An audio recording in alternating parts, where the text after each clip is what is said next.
Fish Stories read for you by Ikana. Each February, the Chisago Lakes Chamber of Commerce in Minnesota holds an annual celebration of the Lakes Festival. In 2023, Twinflower Books, a local independent bookstore, hosted its first Fish Stories writing contest. Contestants were citizens in Chisago County, Minnesota, and were allowed to enter stories that were fiction, nonfiction, or poetry. They were encouraged to include a Chisago Lakes body of water in their fish story. Twinflower Books is pleased to present you the winners of the first annual Fish Stories writing contest. A fisherman must tell the truth, even if he has to lie to do it. John Thornberg, Chisago Lakes area citizen and poet. Remedial Fishing, written by John Thornberg, read for you by Ikana. "John," she whimpered, "I haven't caught a fish for 3 years. I even hired a guide last year, and he didn't catch any fish either. I think I'm jinxed." Her pout was so big, she was almost tripping on her lower lip. "Well, baby sis, you need to come to JT's Remedial Fishing Ranch. The hands here are real restless to help you restore confidence in your fishing skills. And we offer a pride management course for those who over-remediate. In that course, the student learns to use terms like, 'aw, shucks,' and 'it was pure luck.' They also learn to describe a big fish using only one hand." I made it all up on the spot just to make my youngest sister smile again. Her eyes brightened. "Can I come this weekend?" "Perfect," I said. "It looks like good weather in the forecast, too." Our home in the Chisago Lakes area has been a delightful place to live and to invite friends for fishing cruises, even though we live on the green end of Green Lake, where the south bays are filled with milfoil and curly pondweed much of the summer. The game here is to pull a fish in before it winds itself around the weeds and breaks free. It often demands some nifty maneuverings with the boat just to keep on top of the fish. I quickly learned where most of the fish were hiding, but I also found out these fish have never read the fishing magazines. They don't know how they're supposed to behave. Walleyes here are often caught in shallow water midday under a hot sun and windless conditions, and once in the boat, they look as shocked as the fishermen.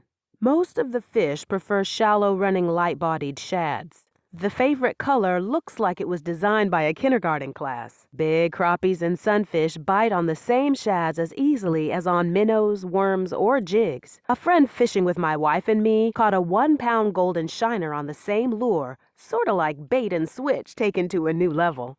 But back to my discouraged sister. Saturday dawned with new hope in its baby blue eyes, perfectly matching my sister's eyes. She was at the door by 7 a.m., hands trembling and anxious to get out on the lake. I let her use my rod because I knew the drag was set right and the 10-pound line exactly suited for maximum success. We started fishing barely away from the dock when her line suddenly jerked taut and the rod bent as if a shark had appeared from some crevice in space-time. She immediately went into zombie mode, cranking the reel ferociously while the line sizzled out from the drag. I tried repeatedly to caution her to stop cranking so the line wouldn't twist up. Better to just wait it out and use the rod to ease the fish back under control before cranking. Little by little, she got the fish up on the boat and I scooped it up in the net. There it was, a 3-pound walleye flopping in the boat, and we hadn't fished more than 5 minutes. Things were looking good. We continued down the shoreline a few hundred feet, water about 6 feet deep, when another powerful jolt stretched her line like a bass fiddle in full thrum. This one was stronger than the walleye and seemed like it was going to tow the boat across the lake. I was sure it was a good-sized northern. The drag was almost smoking, and Sis's wrists were getting a real workout.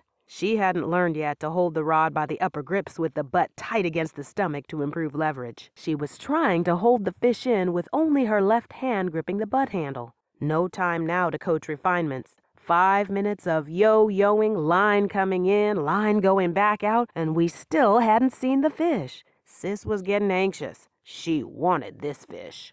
A couple minutes later, we got it tuckered out and up to the boat.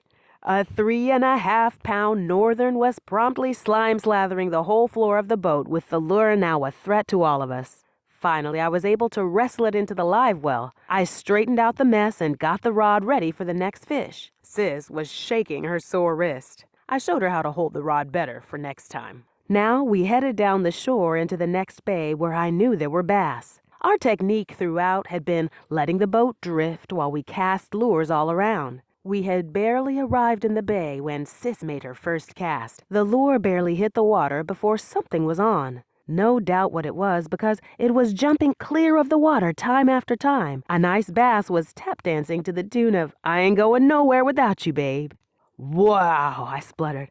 "They call this a hat trick when you catch 3 different kinds of fish in such short order." I thought I was making it up in the moment. Who knows, there may actually be such a term for fishing. Sis was glowing as she watched a 3-pound bass added to her tally in the live well. None of the rest of us was catching a thing, but seeing the look on her face made us feel it was worth it all.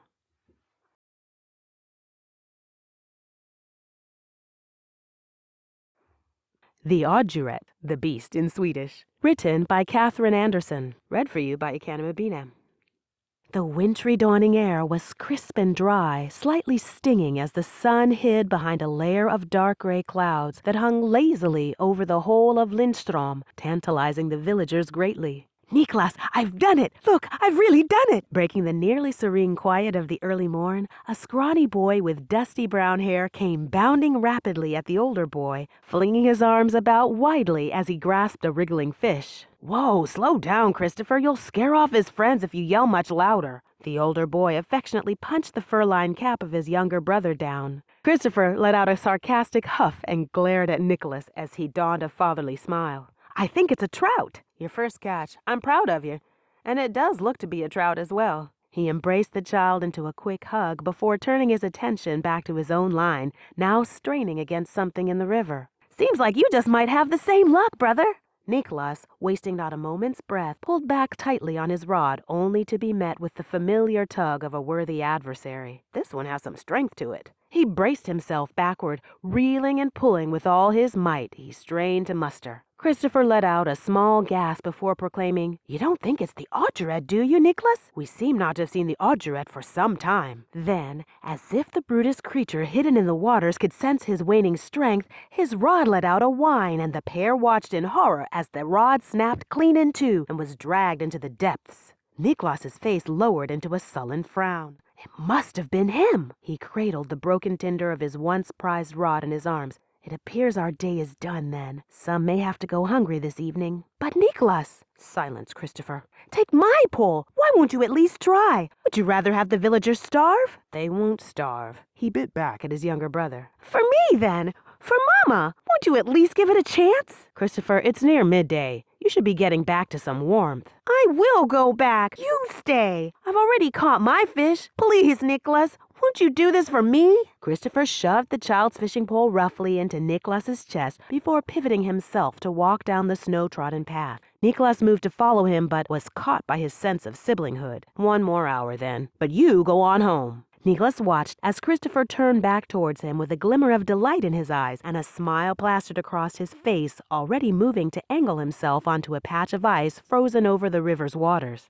The Odjuret had previously inhabited these parts of the brook, and with its presence, the supply of fish had run so drastically low, food had to be rationed for weeks as anglers attempted to catch the monstrous fish, but had no such luck. Now, glimmering with a sense of aspiration, Nicholas worked quickly into hacking away with his hatchet into the ice, making a small hole before throwing in a woven net. Before he could even gather his senses, the ice split below him in a sickening cry. Quickly, the jaws of the icy waters swallowed him whole. His mind reeled as the freezing waters consumed him and stung with such intensity it was as if his whole body had been set alight. His arms pressed fervently upwards, struggling through the wretched dark, feeling nothing but the cold, solid walls of ice clench around him. His eyes frantically searched the water, seeing nothing but murky shadows separated by dull fractals of light. It was then, at that moment, when he nearly relented himself to his frigid fate. Yet, as he nearly began to let go, in the shadows of the water a figure began to move. At first, not more noticeable than a clump of staggering lakeweed, but quickly the shape began to approach, and through weary eyes, Nicholas could make out the familiar sight of a spiny tail and the gleam of iridescent scales steadily approaching him. As he nearly released himself from his grasp on life, the colossal fish grabbed hold of his wool jacket and began to violently pull him. As his eyes opened once more, he could now see clearly the humongous creature that had latched itself onto his overcoat. With an immense effort of force, he then felt through periods of lost consciousness, his body being jerked forward with relentless strength. And just as he felt his grip on reality slip nearly off the edge, his head surfaced above the water. He sputtered, choked, and coughed, his body so engulfed in the fiery intensity of the cold it was nearly unbearable.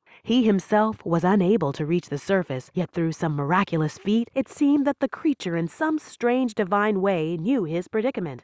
That was when he heard a voice in the distance calling out to him. "Nicholas, I came to see your catch, but found you fall in instead." Still reeling from the cold, Nicholas could warily feel the arms of his mother pulling him from the waters and hauling him to the shore. Then, reveling in the comfort and warmth of a blanket, was placed around him by his mother's arms. Christopher's voice then resounded above him. "The ice here is nearly covering all of the river. How did you manage to find the surface?" And that's when a twang deep understanding reverberated all throughout him. He opened his eyes to the blinding world, letting his lips curl partially into an astounded grin as he spoke to his brother and parents. The Odjuret.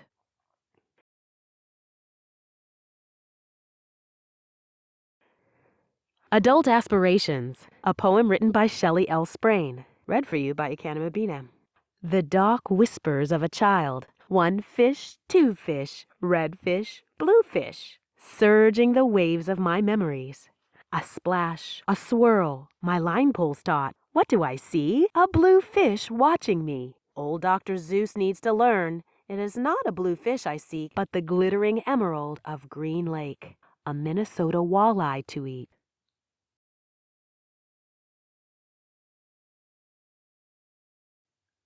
We hope you enjoyed these fish stories from the Chisago Lakes area of Minnesota. Read for you by Kathryn Bina.